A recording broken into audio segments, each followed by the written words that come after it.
একবার এক মহিলা মরুভূমির পথে হাঁটছিলেন। সূর্যের তাপ এতটাই তীব্র ছিল যে চারপাশের বালিও যেন আগুনের মতো জ্বলছিল। মহিলার গলা শুকিয়ে কাঠ হয়ে গেছে। তৃষ্ণায় তিনি প্রায় অজ্ঞান হবার উপক্রম। দীর্ঘক্ষণ পর তিনি একটি কুয়া দেখতে পেলেন। সেখানে গিয়ে তিনি কোনোভাবে নিচে নেমে পানি পান করলেন। তৃষ্ণা মিটে গেলে তিনি উপরে উঠলেন। ঠিক তখনই তিনি দেখলেন একটি কুকুর হাঁপাতে হাঁপাতে বালুর ওপর দাঁড়িয়ে আছে। তার জিভ বেরিয়ে গেছে, মুখ শুকিয়ে গেছে। স্পষ্ট বোঝা যাচ্ছিল সে প্রচণ্ড তৃষ্ণায় কষ্ট পাচ্ছে।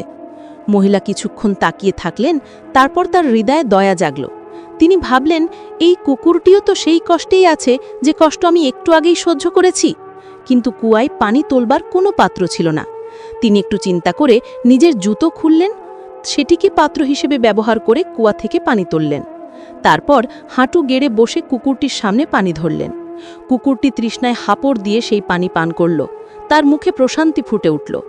রাসূলুল্লাহ বলেছেন, এক মহিলা যিনি পাপিষ্ঠ ছিলেন, এক তৃষ্ণার্ত কুকুরকে পানি পান করিয়েছিল, ফলে আল্লাহ তাআলা তার প্রতি সন্তুষ্ট হলেন এবং তাকে ক্ষমা করে দিলেন।